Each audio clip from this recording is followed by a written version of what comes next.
Hello, guys and girls, of course. Hey, guys and gals, yes, put some respect on the queens. This is our season. Yes, so definitely.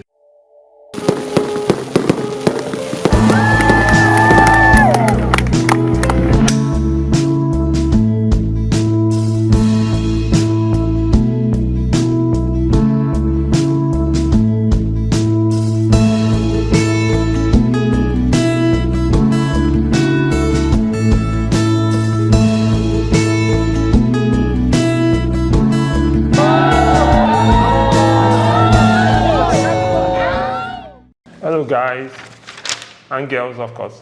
Hey, guys and gals, yes, put some respect on the queens. This is our season. Yes, so definitely. This is Ola again, 74stmedia. And I'm Angela, also known as Soul.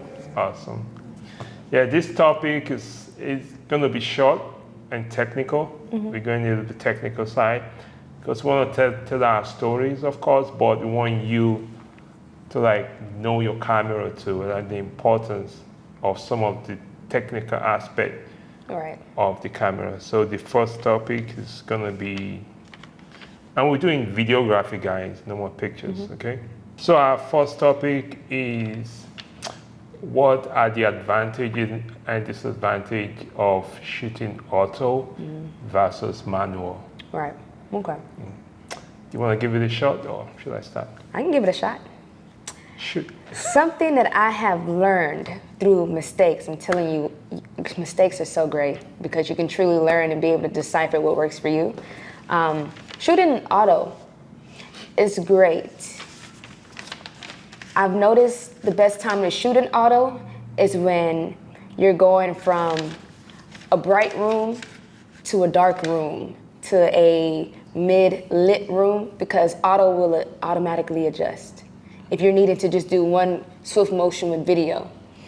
Shooting with manual is great when you just have something set. We're in this one hall or we're in this one room. Just fix your camera up to the settings of the space. In manual, you'll just get a beautiful, crisp picture that is only set for the type of lighting that is in one room. So that's my take on shooting manual and auto. I feel like it really depends on how you're going about it. If you're going to a space that's changing rooms, I would suggest shooting auto if you're needing that one motion. Because I learned from a mistake of shooting in manual, going into different rooms. It was taking so much time continuously changing my settings versus if I just maybe kept shot in like a flat, which is like not so saturated, not so vibrant, colorful type of picture. But if I just shot in auto to allow my camera to adjust through the different lightings. So why don't you talk about the white balance too then?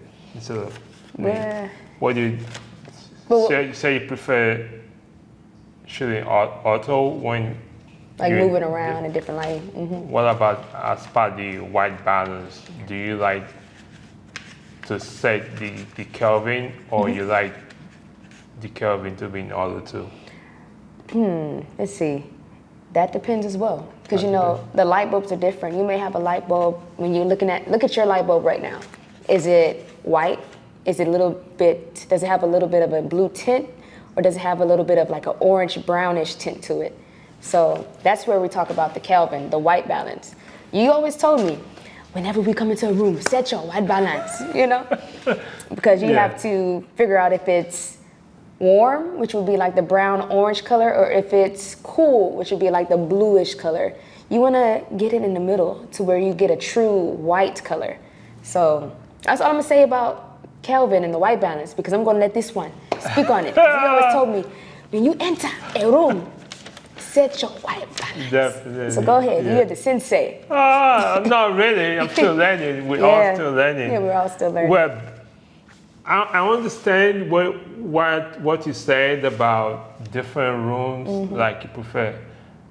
Do you kind of agree with that or like oppose? Like what's your take on that? My take on it is I shoot in manual. Yeah. I shoot everything in manual. And it took me a while to get that. And that's what I said about again, because I always like to shout people out if I learn from it because you're learning. That's why I learned from Creative Life. I don't have his name here, but I learned I learned different people.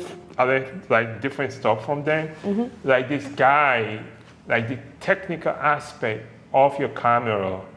I can't remember his name anyway. If it does come up, If it does come up, put that in post-production. I'll shout. He's based in Atlanta.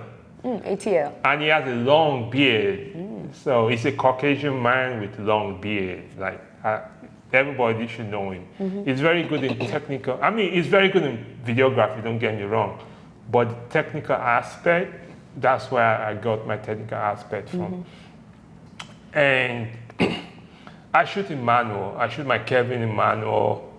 My camera is manual. I don't do no auto. Right. And the reason for that is I actually memorize all the f-stop.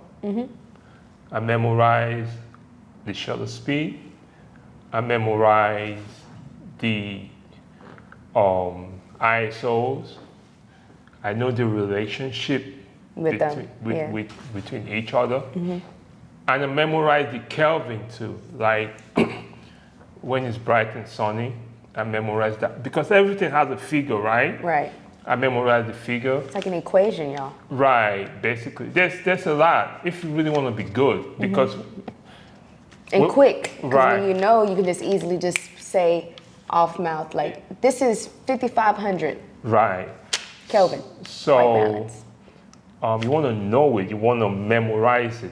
Once you memorize it, it like comes up to you, and you can even write it down on your phone. You don't have to memorize it, but it's good to memorize it, at least you know. Have a cheat sheet. Right. If you need. So I know if we're in fluorescent light, if the room is candlelit, I know what Kelvin to go to. If the room is bulb lit, and if it's like bluish, like bulb, once you go to that Kelvin number, it might not be exact, it might be 1 or 2 off, at least you know it. Right. So that's the reason I like to shoot. I like to set everything manual. You like, that's one less thing you worry about when you're editing. So like Angel said, I'm sorry. I know, we can stick to one name. We can just keep it at Soul because I'm still confused, trying to figure out my own identity. So many.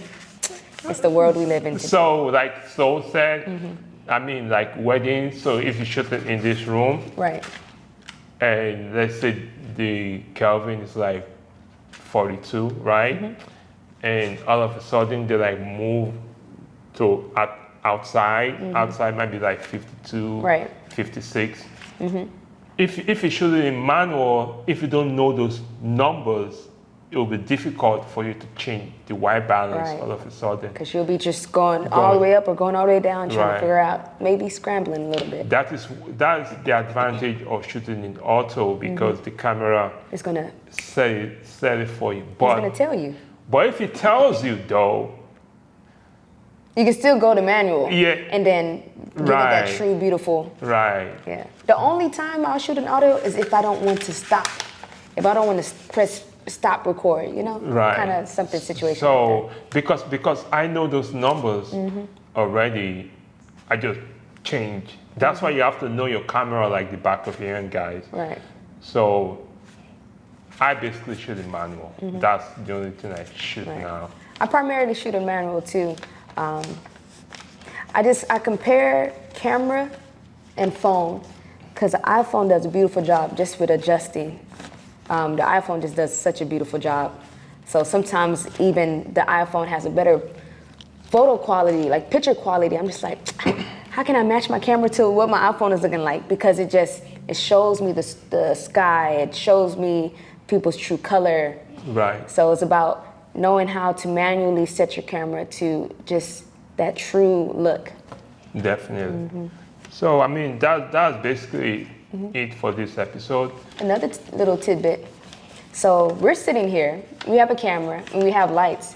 Another interesting thing about setting your white balance, the Kelvin, is you can also set the Kelvin in the lights.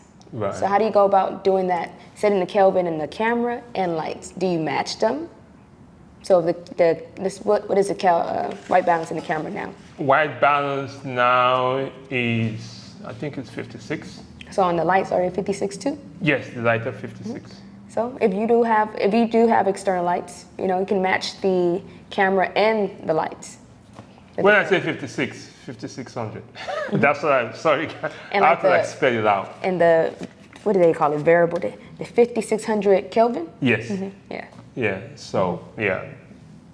The temperature. Temperature. White balance. Yeah. It goes from 2000 all the way to like I think 80 or something. Yeah. But the most popular ones are like 32, 35, 42, 47, 54. Once you know those four numbers, you should basically be okay, and you know what those four numbers represent. Right. So when you're in the room, just go to that four numbers, just look at it, and everything is by eye. Once it looks good, you'll know. Right. And you can change it to 1 or 2 points off or down, then you're good to go. Right. Because the white balance is good. Yeah. It's good. Awesome. Okay. Hope you enjoyed this episode. Thank you so much. Peace, y'all.